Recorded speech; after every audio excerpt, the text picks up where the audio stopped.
You've never heard of Captain Sarah Vale. That's fine. Most people haven't. But if you've ever felt déjà vu so strong it made your skin prickle, if you've ever walked into a room and known the argument about to happen, or flinched a second before glass fell, that was her. That was one of her crews brushing against your timeline like a hand on a window pane. This isn't a time travel story. Time travel is for scientists with clean labs and no blood under their fingernails. This is a rescue story. And like all rescue stories, it starts with a choice so ugly it'll keep you awake tonight. My name is Sergeant Malacross. I've died 47 times. I only remember 3 of them. The woman who keeps killing me, she's also the only reason I'm still here to tell you this. Let me start with the worst day of my life. The one that hasn't happened yet. The one that happens every Tuesday. The first time I died, it was a Tuesday, 1437. A farmhouse outside of Mosul. The kind of place that looked abandoned until you noticed the fresh dirt on the windowsills. I remember the exact pressure of the trigger against my finger. 3 rounds, center mass. The man in the gray jacket went down. Standard room clear. Then the floor vanished. Not metaphorically. The floor, concrete, rebar, 3 inches of cheap Iraqi tile, simply stopped existing. I fell into a space that had no light, no sound, no up or down. Just pressure, like being at the bottom of the ocean while also burning. Then I was back, standing in the same doorway. 1436. The man in the gray jacket was alive again, still reaching for the detonator under his coat. My hand was shaking so bad, I couldn't reacquire the sight picture. Specialist Ramiro, Ram, we called him because he could fix any radio or broken heart, grabbed my shoulder. Vali. What's wrong with Cross? Captain Sarah Vale stood at the back of the stack. She was already looking at me with this expression I'd never seen before. Not concern. Recognition. Malik, she said, quiet enough that only the team could hear. How many fingers am I holding up? I looked. She wasn't holding any fingers up. She was holding up her palm, flat, like a stop signal. None, I said. You're not holding any. She nodded. Just once. Then, she turned to the rest of the team. New plan? We don't clear the farmhouse. We pull back 300 meters and call in a drone strike on the coordinates. Lieutenant Hendricks, our actual commanding officer, a West Point boy with perfect teeth and no field experience, spun on her. Captain, that's a civilian structure. Intel says it's empty. Intel's wrong, Vale said. She never raised her voice. That was the terrifying thing. She spoke like someone who had already seen this conversation 100 times and was just going through the motions. There's a basement. The floor is rigged to collapse into a weapons cache with a pressure switch. Cross almost stepped on it. If we go in, we lose him and 2 others before we even see the enemy. Hendricks laughed. It was a brittle sound, the laugh of a man who knew he was in over his head, but couldn't admit it. That's specific. You psychic now, Vale? No, sir, she said. I'm just very good at patterns. She looked at me again. Her eyes were brown. Not remarkable. But behind them, I saw something I'd learned to recognize over the next 18 months.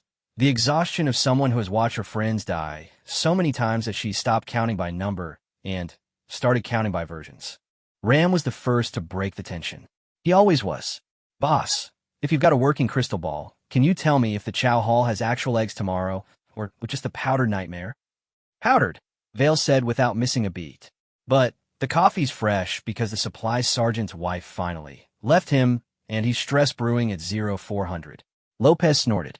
She was our sniper, a tiny Filipino woman who could shoot the wings off a fly at 800 meters, and once told the battalion commander to his face that his strategy was optimistic dog's it. Fresh coffee? Shit, I'll take that trade. Sorry, Sergeant Cross, but your almost death just upgraded our morning. That was the moment I understood something about Captain Sarah Vale. She wasn't just good at her job. She was playing a different game entirely.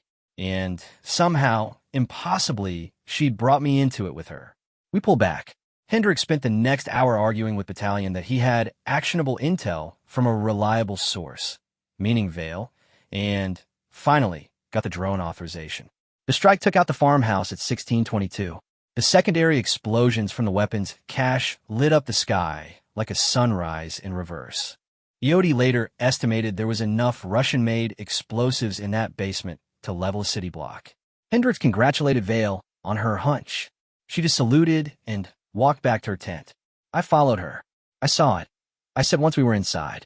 The tent smelled like dust, gun oil, and the particular kind of fatigue that lives in your bones. The floor disappearing. The fall. I saw it happen. And then I was back. Vale was unlacing her boots. She didn't look up. How many times did you dream about it after? I'm not dreaming. I am awake. I felt the pressure on my skin. She stopped. Slowly, she pulled something from her pocket. A small brass compass. Not military issue. Old. The kind you'd find in an antique shop. The glass was cracked, and the needle didn't point north. It just spun. Slowly. Like it was looking for something that kept moving. My mother gave me this, she said. She was a physicist. Theoretical. Everyone thought she was crazy until she published her paper on quantum entanglement across branch realities. Then they just thought she was ambitious and crazy. Assad smiled. She died when I was 12. Lab fire. At least, that's what the report said. What I think happened is she found a branch she liked better and stepped into it. Left this one behind. I didn't know what to say. I was a sergeant, not a philosopher. My job was to keep my team alive and put rounds on target. But I knew crazy when I saw it, and Vale wasn't crazy. She was the most sane person I'd ever met. That was the terrifying part. There are timelines where you died today. Malik, she said quietly. There's one where you died 3 weeks ago in that firefight outside of Raqqa. There's one where you never enlisted at all, and you're working at your uncle's auto shop in Detroit, and you've never even heard my name. She looked at the compass. And there's one where you're the one holding this compass, and I'm the one following your lead. That's not possible. No, she agreed. It's not. And yet here we are. She stood up. Her boots were back on. She was done explaining. Here's the rule, Malik. You don't tell anyone else. Not Ram. Not Lopez. Not the lieutenant with his pretty white teeth. The more people who know, the more branches we create, and the harder it is to keep everyone alive. I've learned that the hard way. 7 times, in fact. 7 times you've told people. 7 times I've trusted the wrong person. She picked up her rifle, checked the chamber with emotion, so practiced it was more reflex than action. The last one was Lieutenant Colonel Vance. You haven't met him yet. You will. In about 4 months, at the debriefing after the Sinjar operation. When he offers you a drink, say no. He's not a bad man. He's just a man who believes that some knowledge belongs to the many, not the few. And that belief gets people killed. She walked past me out of the tent. The dust swirled in her wake. Get some sleep, she called over her shoulder. Tomorrow we're running the Sinjar route again. I'm hoping this time we only hit 2 IEDs instead of 3. That's how it started. Not with a revelation or a grand speech. Just a captain with a broken compass and a sergeant who'd learned to stop asking how and start asking what's the play. Over the next 3 months, I watched Captain Sarah Vale do impossible things. She rerouted convoys before ambushes were set. She called in medical evacuations to locations where soldiers hadn't even been hit yet. And by the time the chopper arrived, the soldiers were exactly where she'd said they'd be, bleeding exactly as much as she predicted. She once told Specialist Ramiro to check his left boot for a scorpion at 237. Ram laughed. Then he screamed. The scorpion was real. Ow, he demanded after the medic had pumped him full of anti-venom. How did you know? Lucky guess, Vale said, but she was looking at me. I started keeping a journal. Not on paper. Vale said paper could be found, could be read, could create branches. I kept it in my head. Every time she made a prediction, I noted it. Every time we avoided a kill box or sidestepped a mortar strike, I added a mark. By the end of the 3rd month, I had 43 marks. 43 times she'd saved our lives. 43 times she'd watched us die in another timeline and decided to try again. The weight of that started to crack me. Not in combat. I could handle combat. It was the nights that got me. Lying in my cot, listening to the generator hum and the distant pop of small arms fire, thinking about all the versions of myself that weren't here. The Malik Cross who stepped on that pressure plate. The Malik Cross who took a sniper round through the throat outside Raqqa. The Malik Cross who drank scotch with Lieutenant Colonel Vance and woke up in a black site with more questions than blood. Did those Maliks feel pain? Did they know, in their final seconds, that somewhere a woman with a broken compass was already planning her next attempt to save them? I asked Vale that once. We were on watch together, 0300, the kind of hour where the world feels thin and honest. Yes, she said. They felt it. Every time. She was cleaning her sidearm, the motions automatic. That's the cost, Malik. I don't just remember their deaths. I experience them. Every time I loop back, I carry every wound, every scream, every second of terror from every timeline I've left behind. She held up her hands. They were steady as stone. People think courage is not being afraid. That's stupid. Courage is being so afraid you can't breathe and doing the job anyway. And empathy, real empathy, is feeling every death and still choosing to love the next version just as much as the last. I didn't have words for that. So I just sat with her in the dark, two soldiers on a sandbag wall, watching the stars will overhead. Somewhere in another timeline, I was already dead. But in this one, I was alive. And that had to be enough. The Sinjar operation came 2 weeks early. We got the call at 0430. A hostage situation. 15 civilian aid workers, all women, held by an ISIS-affiliated cell in a converted schoolhouse. The terrain was brutal. Steep hills, narrow streets, buildings with walls so close together you could touch both sides with your arms outstretched. No drone support. No air support. Just us and whatever intel the Kurds could scrape together. Hendricks was briefing us in the TOC, his voice that particular pitch of nervous energy that meant he'd been up all night, mainlining coffee, and convincing himself he was ready. We go in at 1900. 2 teams. Alpha breaches the north wall. Bravo provides suppression from the east. We extract the hostages, exfil to the rally point, and wait for the armored escort. Vale stood at the back of the room, arms crossed, face unreadable. I watched her as Hendricks talked. Watched her eyes lose focus for just a second. The tell she couldn't hide. The moment when she sorted through timelines like someone flipping through channels on a broken TV. Then, she stepped forward. Sir, a word. Hendricks's jaw tightened. He hated when she did this. Correction. He hated when she was right against his judgment. Captain, we've been over this. The plan is solid. The plan is what got Bravo team killed in 3 timelines yesterday, Vale said. Not loud. Just factual. The schoolhouse is a basement. The hostages are in the basement, not the second floor. The intel is wrong. And there's a tunnel from the basement to a wadi 200 meters east. When we breach north, the enemy will take the hostages through the tunnel and execute them in the wadi. It's happened before. It'll happen again unless we change the plan. The room went quiet. Lopez raised an eyebrow.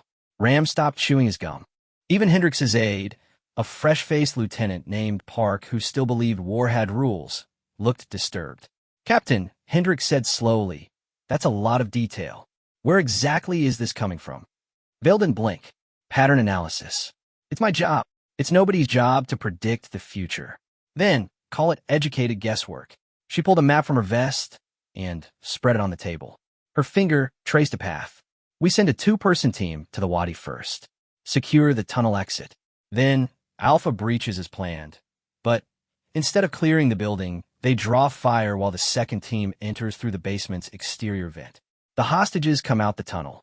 The enemy follows them into the kill box. Hendricks stared at the map, then at Vale, then at me like I might explain what the hell was happening with his captain. Sergeant Cross, he said, what do you think? I thought about the 43 marks in my mental journal. I thought about the farmhouse and the falling floor and the pressure of a death that hadn't happened yet. I thought about Captain Sarah Vale sitting on a sandbag wall at 0300, telling me that courage was being afraid and doing the job anyway. I think she's right, sir, I said. Hendricks didn't like that. But he wasn't a fool. He'd seen Vale's track record. We all had. Fine. Modified plan. Cross, you're with Vale on the tunnel team. Ramiro, Lopez, you're on Alpha. Hendricks, you're with me at the wadi. He pointed at Vale. If this goes sideways, it's on you. Yes, sir, Vale said. It usually is. We moved out at 1700, 2 hours early. Vale's call again. The enemy changes their routine every 48 hours, she explained as we hummed through the dark in the back of an unarmored Hilux. But the pattern is predictable once you've seen it enough times. Tonight, the tunnel guard rotates at 1745. We need to be in position by 1730. Ram was driving. He glanced in the rearview mirror.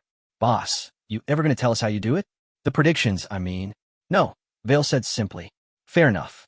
Ram shrugged. As long as you keep being right, I don't care if you're a witch or a time traveler or just really, really good at paperwork. Lopez laughed from the passenger seat. She'd have to actually do paperwork to be good at it. I've seen her operational reports. They look like someone gave a raccoon a pen. I'm efficient, Vale said, but there was a ghost of a smile on her face. The first I'd ever seen. The wadi was dry, a shallow trench cutting through the rocky ground about 200 meters from the schoolhouse. We left the Hilux behind a ridge and moved on foot, low and silent. Vale took point. I worked with some of the best scouts in the Army, but I've never seen anyone move like her. She didn't just avoid noise. She avoided the potential for noise. Every footstep calculated. Every breath timed to the wind.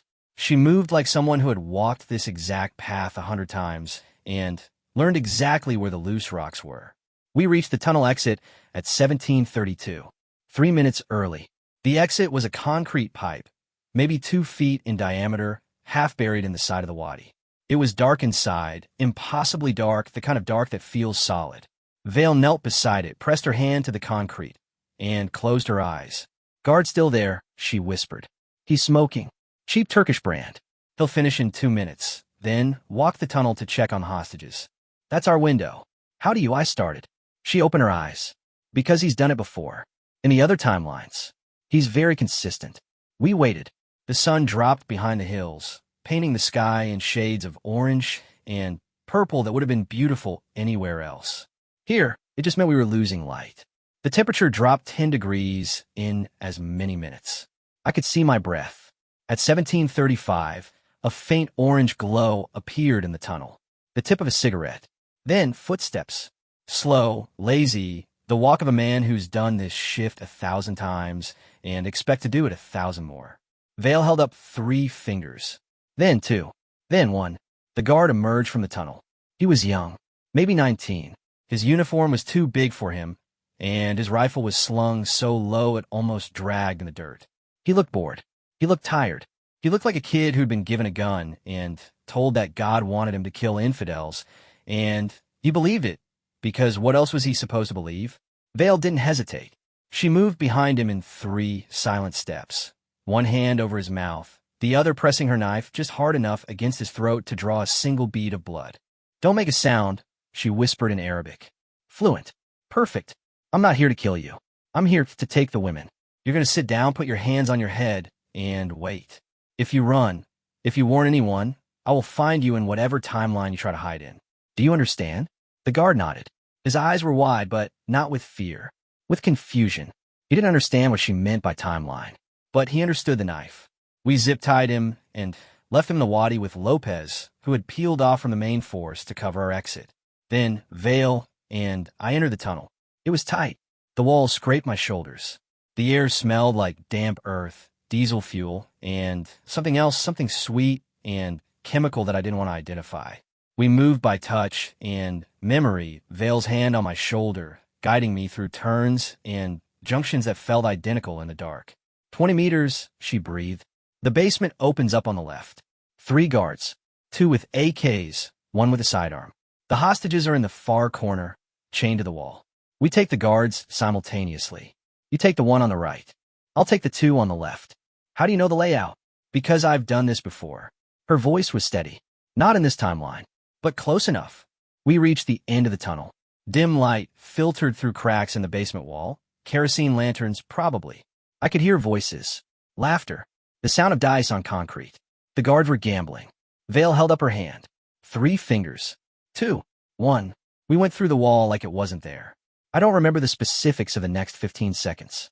Training takes over. Muscle memory. The target on the right was mid-laugh when my arm locked around his throat. He went down hard, choking, clawing at my sleeve. I put him to sleep in 6 seconds. Textbook. Vale was faster. She moved between the other 2 guards like water between stones. The one with the sidearm never even got his hand on his weapon. The second guard managed to fire 1 round wild into the ceiling before Vale dislocated his shoulder and pinned him to the floor. Then there was silence, broken only by the sound of 15 women crying. They were in bad shape, dehydrated, bruised. Some had been there for weeks, but they were alive.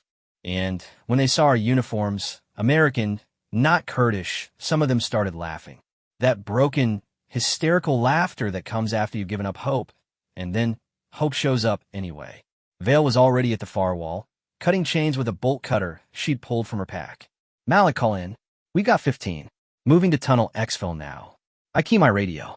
Hammer actual, this is Hammer 2. Package is secure. Moving to Exfil point. Over. Hendrix's voice came back, tight with tension. Copy, Hammer 2. We got contact north of the schoolhouse. Enemy is alerted. Get those civilians out now. The tunnel was a nightmare. 15 frightened women, none of whom spoke English, all of whom were weak from hunger and terror, crawling through a concrete pipe barely big enough for a grown man. Vale went first, pulling them one by one. I brought up the rear, listening to the gunfire above us, waiting for the moment when an enemy fighter would look down and see our flashlights. It didn't happen. Vale timed it perfectly. She always timed it perfectly, and we were out of the tunnel and into the wadi by 1815. Lopez provided cover fire from a ridge. Ram and the rest of Alpha Team drew the enemy north, just like Vale had predicted. By 1900, we were in the Hilux, bouncing across the desert toward the rally point. The women were wrapped in my jacket and Lopez's poncho and whatever else we could spare. One of them, a German doctor named Clara, kept squeezing my hand and saying Danke over and over like a prayer. I looked at Vale. She was in the front seat, watching the road ahead, her face blank and unreadable. But her hand was shaking, just slightly. The compass was in her lap, the needle spinning, spinning, spinning. How many timelines did it take? I asked quietly. She didn't answer for a long moment. Then, this was the 11th attempt. 11. 11 times she'd watched these women die. 11 times she'd gone back and tried again, changing variables, adjusting approaches, learning from each failure. And she hadn't told anyone. She just carried it. All of it. Why? I asked. Why keep going? She finally looked at me. Her eyes were wet, but she wasn't crying. Not yet. Because in one of the timelines, Dr. Clara survived long enough to develop a treatment for antibiotic-resistant malaria. Her research saved 2 million lives. 2 million, Malik. And she almost didn't make it. But I kept trying. And now she will. We drove in silence after that. When we reached the rally point, Hendrix was waiting. His uniform was dusty, and his face was pale, but he was alive. So were Ram and the rest of Alpha Team. No casualties. Not a single one. Hendrix looked at Vale for a long moment. Then he saluted. Good work, Captain, he said. And for once, there was no resentment in his voice. Just respect. The kind that's earned the hard way. Vale returned the salute. Then she walked past him, past the armored vehicles and the shouting medics, past all the chaos of a successful operation. She walked until she was alone, at the edge of the camp, staring out at the dark desert. I followed her. I always would. 11 times, I said again. The first time, she said quietly, I didn't know about the tunnel. I went in with Alpha Team. We cleared the schoolhouse floor by floor. Found nothing. By the time we realized the hostages were in the basement, the enemy had already taken them through the tunnel.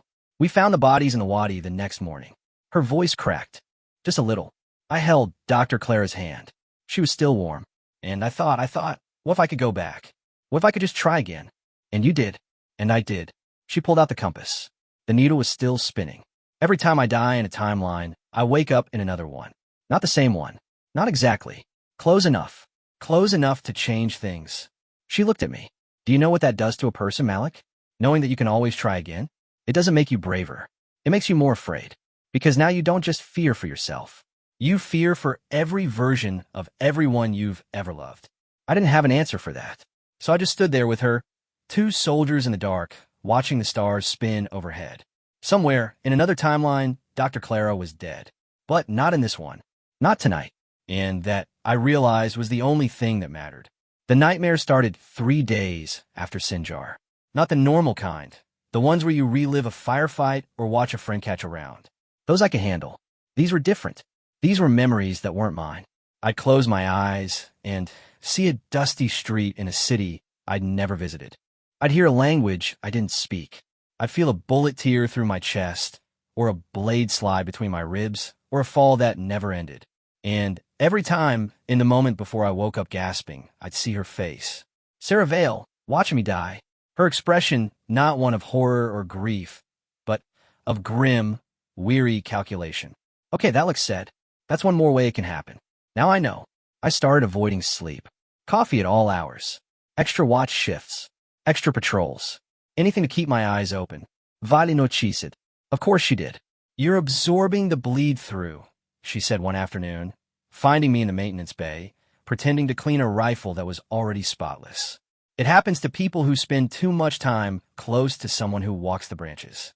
Your subconscious is picking up fragments, echoes of other timelines. Can you make it stop?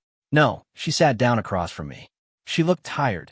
Not the surface tired of a missed night's sleep, but the deep exhaustion of someone who had been fighting the same war for longer than any human should.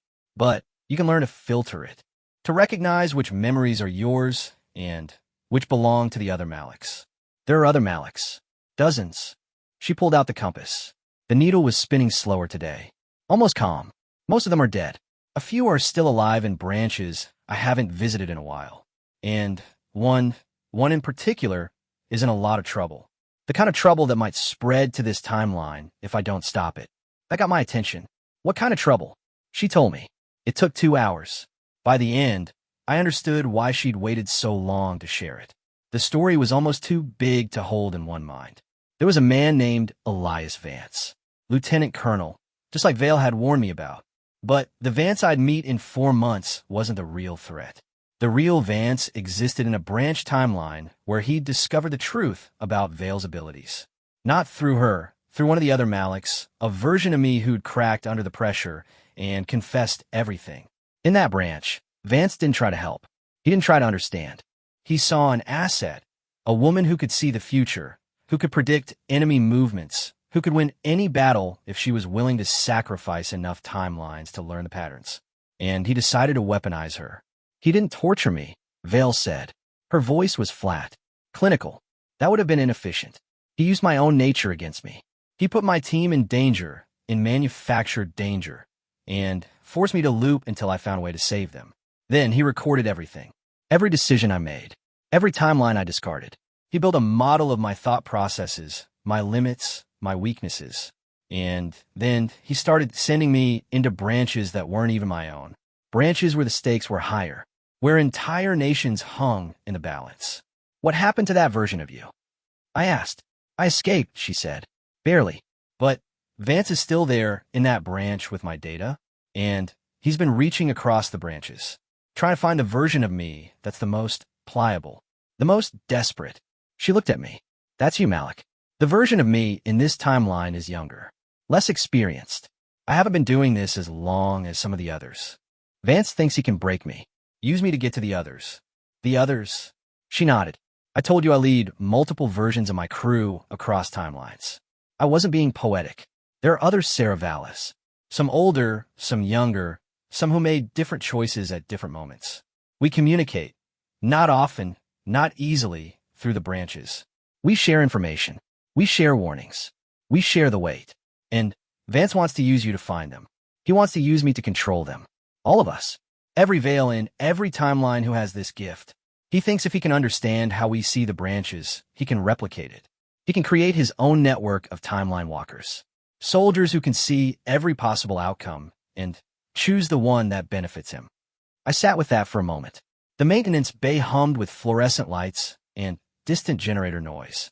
Somewhere outside, Ram was arguing with the supply sergeant about something trivial. Normal life. Regular problems. And in here, a woman was telling me about a multiverse-spanning conspiracy led by a man I hadn't even met yet. What do you need from me? I asked. She smiled. It was a sad smile, the kind that knows it's asking too much.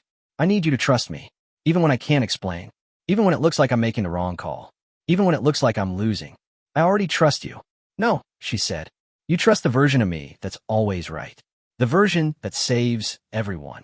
But there are timelines where I fail, Malik, where I make the wrong choice and people die, where you die because I hesitated or guessed wrong. Trusting me means trusting those versions too. It means accepting that I'm not infallible. It means following me even when you know I might be leading you into a branch that doesn't have an exit. The weight of that settled on my shoulders like a pack full of bricks. I'll think about it, I said. She nodded. That's all I asked. 4 days later, we got the mission that broke everything. It wasn't supposed to be a big deal. A routine patrol through the outskirts of a village called Karasabad. Intel said the area was quiet. Too quiet, maybe, but Command wanted a presence, a show of force, something to reassure the local elders that we hadn't abandoned them. 10 soldiers. 2 vehicles. A standard route we'd run a dozen times before. Vale was in the gunner's turret on the lead Humvee. I was driving the second vehicle, with Ram and Lopez in the back. Hendricks was in the command track a click behind us, coordinating from position he called safe, and we called coward's perch. The first sign of trouble was the children. They were standing in the middle of the road. 5 of them, ages maybe 6 to 12, holding hands like they were playing a game. No parents in sight. No adults at all. Just children blocking our path, staring at us with eyes that were too old for their faces. "Stop the convoy," Vale said over the radio. Her voice was sharp, urgent in a way I'd learned to recognize. "Everyone stop. Now." The lead vehicle halted. I stopped behind it. The children didn't move. They just stood there, hands linked, heads tilted at the exact same angle. "What the hell?" Ram muttered from the back. "That's not normal." "No," Vale said. "It's not." She climbed down from the turret, walked to the front of the lead vehicle, and held up her hands. Empty, showing she wasn't a threat. "I need everyone to stay in their vehicles," she called back to us. "Don't approach. Don't engage. I'll handle this." She walked toward the children. Slowly, one step at a time. I watched her through the windshield. Watched her kneel down in front of the oldest child, a girl with dark hair and a white dress that was too thin for the cold. Watched her say something I couldn't hear. The girl smiled. It was the wrong kind of smile. The kind that belongs on a predator, not a child. And then the world turned inside out. I don't know how else to describe it. 1 second I was in the Humvee, my hands on the steering wheel, Ram's breathing in my ear. The next second I was somewhere else entirely. A corridor. White walls. Fluorescent lights that hummed at a frequency that made my teeth ache. I was alone. "Malik." Vale's voice, coming from everywhere and nowhere. "Stay calm. This is a branch fracture. Someone's pulling us across." "Who?" I shouted. My voice echoed off the white walls. There was no furniture, no doors, no windows. Just a corridor that stretched in both directions until it disappeared into haze. "Vance," she said. "The other one. He's found a way to reach across timelines. To pull people into his constructed branch. A timeline he built using the data he stole from me. It's not real, but it can kill you just the same." The white walls flickered. For a moment, they became something else. A concrete room with a single light bulb, a metal table, 2 chairs. Then they flickered back. "He's trying to scare you," Vale said. "Don't let him. Find the others. Find your team. They're here too, in pieces. He's scattered us across the construct." "How do I find them?" "Walk," she said. "Keep walking." The construct responds to intent. If you want to find them badly enough, the path will appear. I started walking. The corridor stretched on. The white walls flickered with images, not memories, not quite. Possibilities. Versions of my life that hadn't happened. Me in my uncle's auto shop, wiping grease off my hands. Me at a wedding, standing next to a woman whose face I couldn't see. Me in a hospital bed, tubes in my arms, a nurse with kind eyes telling me it would be okay. "Ignore them," Vale's voice said. "They're bait." Vance wants you to get lost in the possibilities. Wants you to forget which one is real. How do I know which one is real? You don't. That's the point. A pause. But I do. I can see all of them, Malik. Every branch. Every possibility. And I can tell you that the real one, the one we started in, is the one where you're walking down this corridor right now. The one where you trust me. The one where you don't stop. I kept walking. After what felt like hours, but was probably only minutes, time didn't work right in the construct, I found Ram. He was sitting on the floor of the corridor, back against the wall, staring at a flickering image of his own face. Older, bearded, wearing a uniform I didn't recognize. "Zam." I grabbed his shoulder. "Hey, look at me." He blinked. His eyes were unfocused, distant. "Malik." I saw myself. 10 years from now. I got out. I have a kid. A daughter. She got my wife's eyes. A laugh, hollow and broken. I never even met my wife in the real timeline. But in that one I did. I loved her. I remember loving her. It's not real. It felt real. He looked at me, and there was something raw in his expression. Vulnerability I'd never seen before. What if I'm in the wrong timeline, Malik? What if the real me is in that other branch, the one with the wife and the kid, and this is the construct?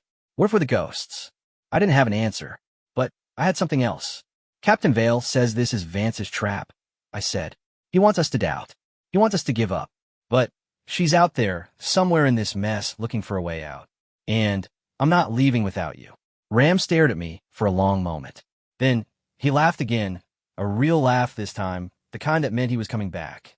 You're too stubborn to be a ghost, Cross. Fine. Let's go find the boss. We found Lopez next. She was fighting.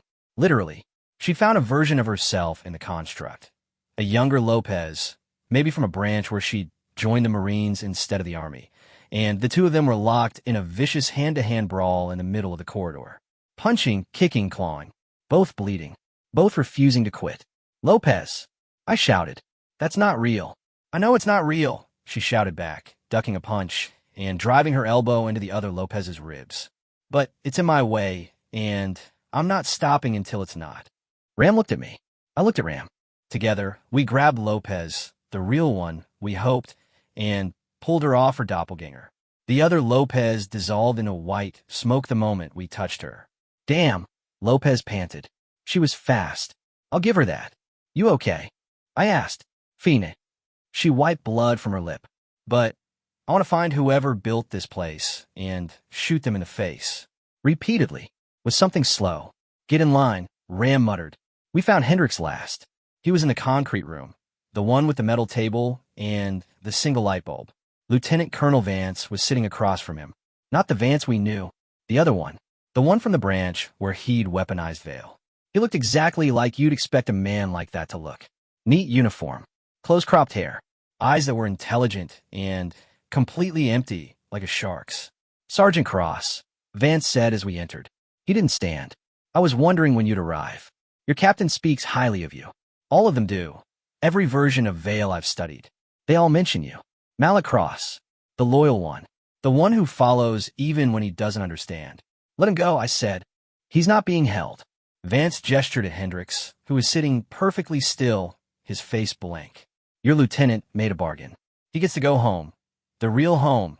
The branch where he never enlisted, where he married his college sweetheart and had 2 kids and a dog named Buster. All he had to do was let me borrow his team for a while. That's not true. But even as I said it, I saw the flicker in Hendricks' eyes. Recognition. Guilt. He didn't know what he was agreeing to, Vance said. None of you did. That's the beauty of it. People always choose the better branch when you offer it. They just never ask what it costs the people they leave behind. Vale appeared in the doorway behind us. She was limping, one leg dragging slightly, her uniform torn and bloody. But her eyes were clear. Focused. Elias, she said. Captain. Vance smiled. It was a thin, cold expression. I was wondering when you'd show up. You're harder to catch than the others. More slippery. More willing to sacrifice. I'm not sacrificing anything. She stepped into the room. The limp was more pronounced now. I could see bone through the tear in her pant leg. I'm here to make a deal. A deal. Vance laughed. You have nothing I want that I can't take. I have something you can't take, she said. I have a location of a nexus. The central timeline. The branch where all other branches converge. She pulled out the compass. The needle was spinning so fast, it was almost invisible. You've been looking for it for years.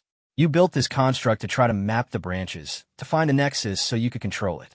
But you can't find it without me. Vance's smile faded. You're lying. I'm a lot of things, Vale said. But I'm not stupid. I've been to the nexus. I've seen what's there. And I know that if you reach it, you could unmake every timeline that doesn't suit you. Every branch where you lose. Every world where you're not in charge. She took a step closer.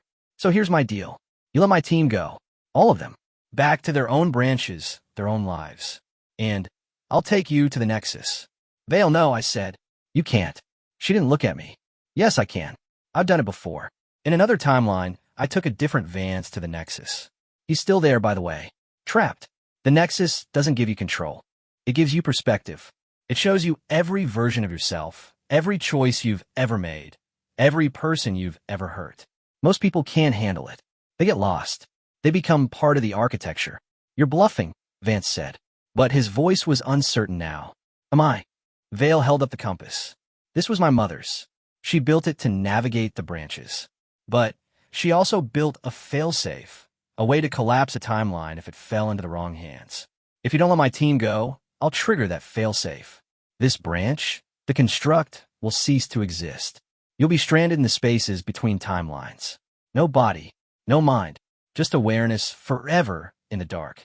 The room was silent. Even the flickering images had stopped. You wouldn't, Vance whispered. I've done worse, Vale said. I've watched my team die in 47 different timelines. I've held their bodies and felt their blood on my hands. I've made choices that would turn your stomach, Elias. This one is easy. She turned the compass over. On the back, I saw a small switch I'd never noticed before. Let them go. Now. Vance stared at her for a long, aching moment. Then he nodded. The white walls dissolved. The concrete room dissolved. I felt myself falling again. The same sensation as the farmhouse, the floor disappearing beneath me, the pressure building in my chest. But this time, there was light at the end of the fall. I woke up in the Humvee. My hands were on the steering wheel. Ram was breathing in the back seat. Lopez was checking her rifle. The children were gone. The road was empty. The sun was setting over Karasabad like nothing had happened. Vale was in the gunner's turret. She was looking at the horizon, her face unreadable. But her hands were shaking. Captain, I said over the radio. Are you okay? A long pause. Then, no, Malik. I'm not. But I will be. She climbed down from the turret, walked to the side of the road, and threw up. I got out of the Humvee and went to her. I didn't say anything. I just stood there, my hand on her shoulder, while she emptied the contents of her stomach onto the dusty ground. When she was done, she looked at me. Her eyes were red. Her lips were pale. I lied to him, she said quietly. There is no nexus. Not anymore. My mother collapsed at 50 years ago when she realized what it could be used for. The compass doesn't point to anything but ghosts. Then what did you offer him? Nothing. She wiped her mouth with the back of her hand. I offered him nothing, but he didn't know that. And now he's back in his branch, chasing something that doesn't exist. He'll spend the rest of his life looking for the nexus. He'll never hurt anyone again. I looked at her, really looked at her. The exhaustion, the grief, the weight of all those timelines, all those deaths, all those choices that no one should have to make. How did you know he'd believe you? I asked. Because I've lied to him before, she said.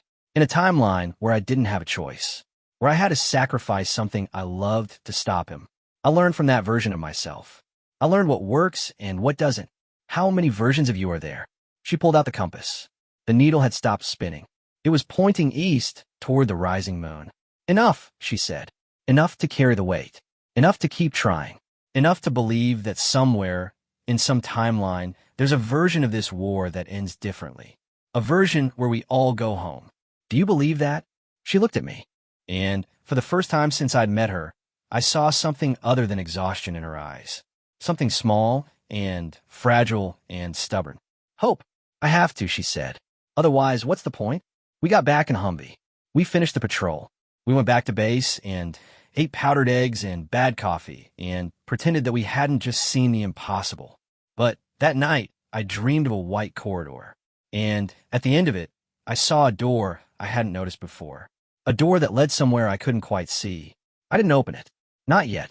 But I knew eventually I would have to. The dreams got worse after the construct. Or maybe better. It depended on how you looked at it. I started remembering things I'd never lived. Conversations with people I'd never met. Places I'd never been. A beach in Oregon where the waves were the color of slate. A cabin in the Smokies with a porch swing and the smell of wood smoke. A woman's face. Always the same face, brown skin and kind eyes and a smile that made my chest ache, that I couldn't place but couldn't forget. That's Layla, Vale said one night. We were on watch again. We always seem to end up on watch together, the two of us, while the rest of the team slept. In another timeline, you met her. In another timeline, you married her. In another timeline, you had 2 kids and a dog and a house with a garden. You were happy, Malik. Really happy. What happened? The same thing that always happens. She was cleaning the compass now, wiping the cracked glass with a soft cloth. The war found you.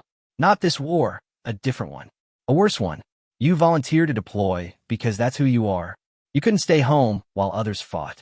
And Layla understood. She always understood. But she also grieved.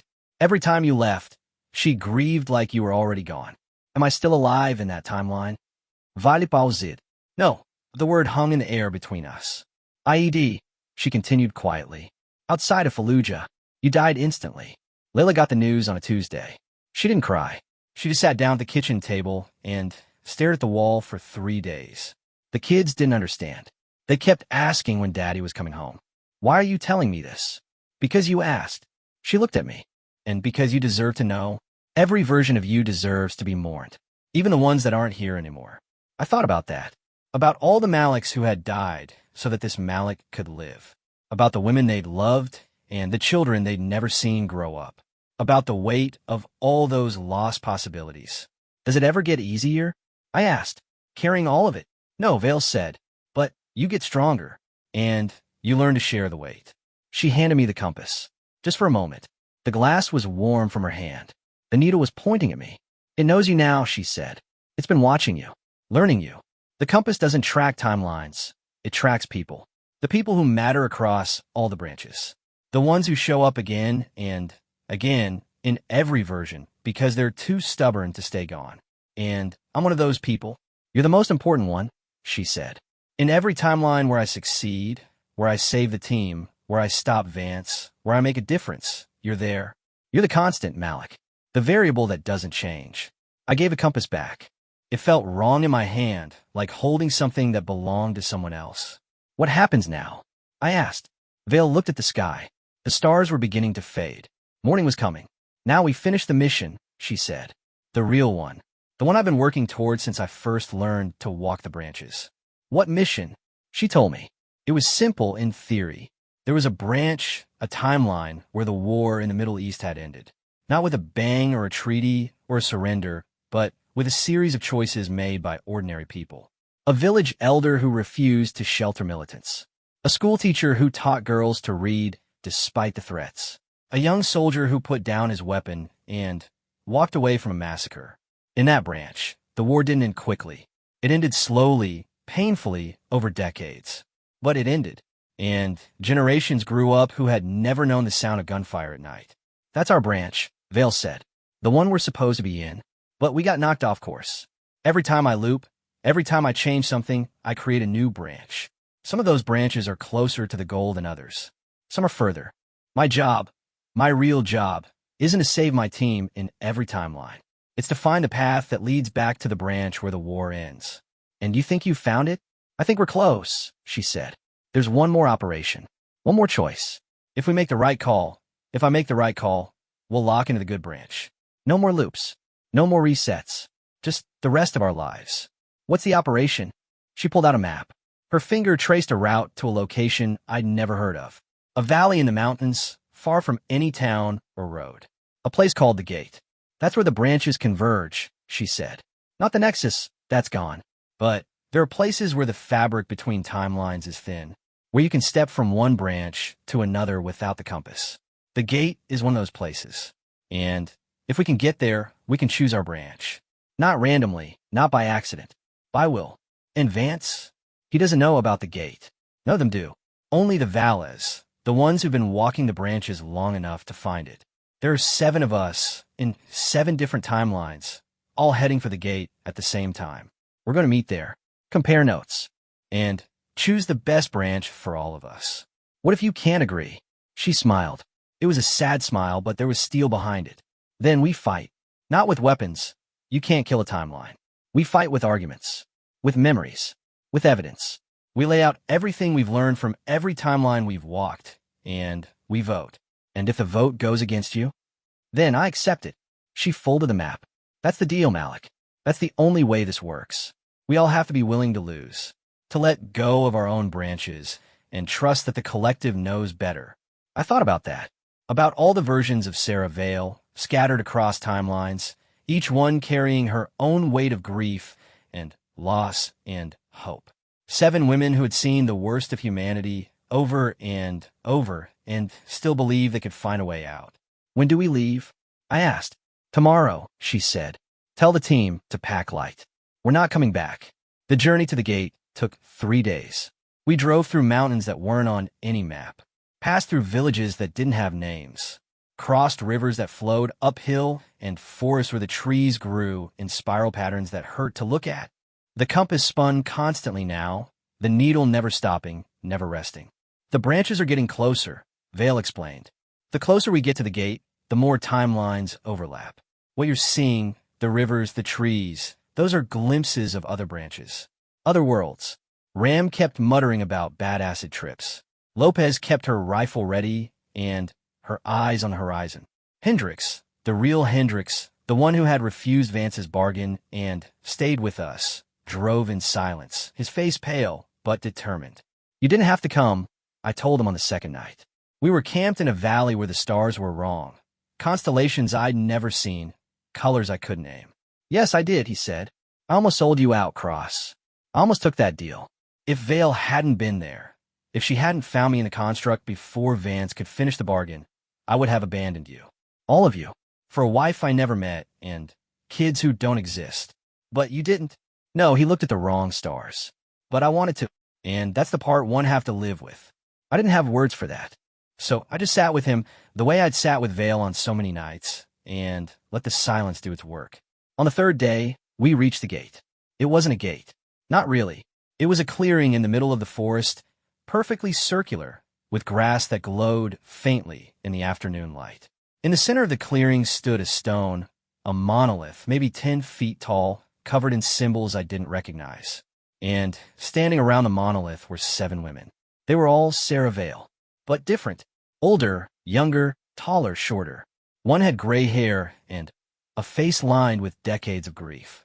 One was missing an arm, the left one from the shoulder down.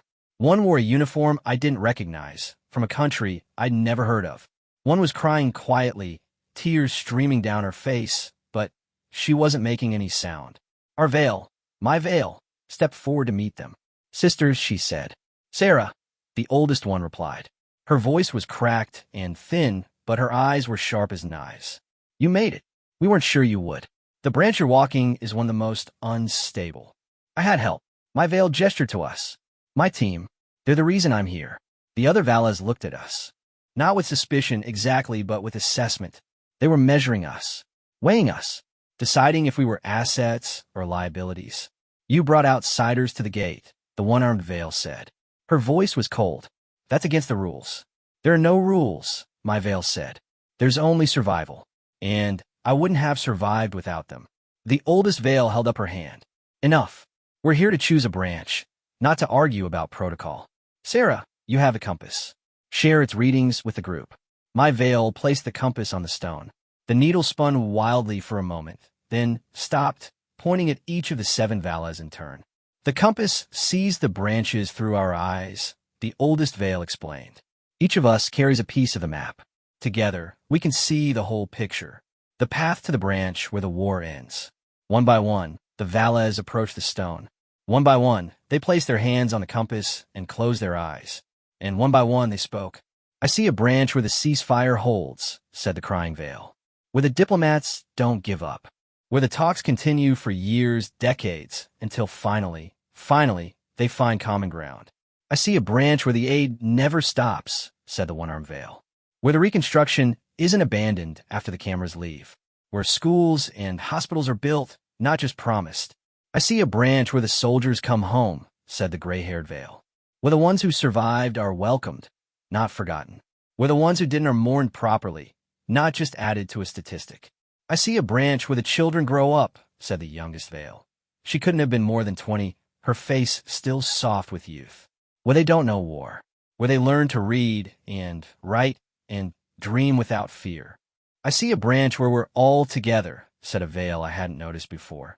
She'd been standing in the shadows, her face half hidden. Where the team survives. Where Malik meets Layla and has his children and grows old in a house with a garden. Where Ram fixes radios for a living and Lopez teaches marksmanship to kids who will never have to use it.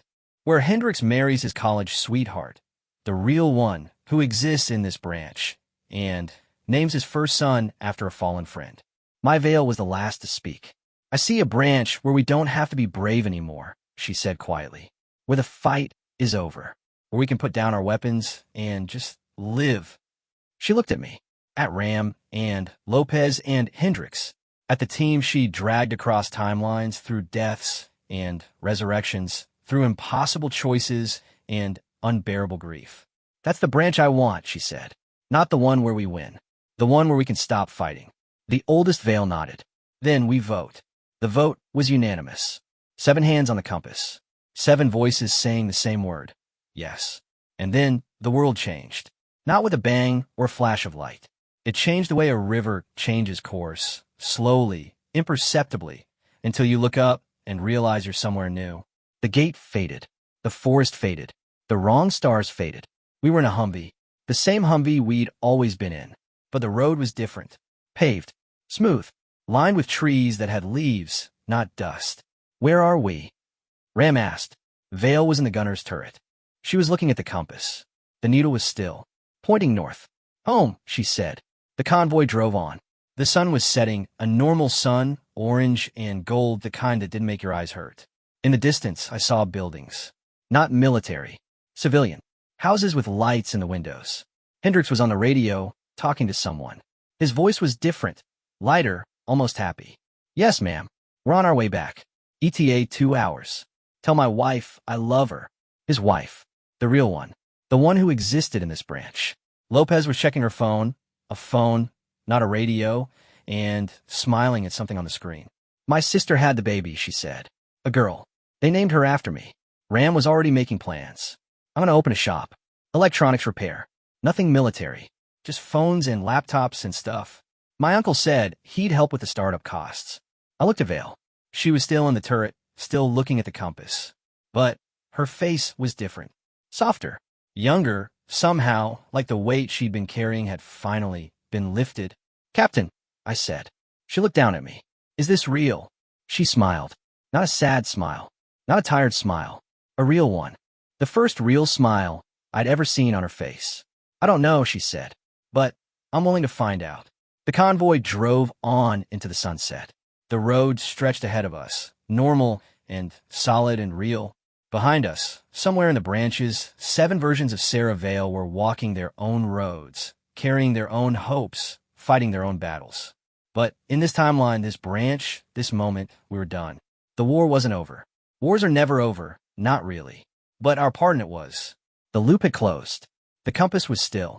And for the first time in a very long time, I wasn't afraid of what tomorrow would bring. Because tomorrow, I would wake up in the same timeline I'd gone to sleep in. The same body. The same mind. The same team. The same captain who had carried us across 47 deaths and 1,000 impossible choices, and who had finally found a way to bring us home. I reached into my pocket and pulled out the compass.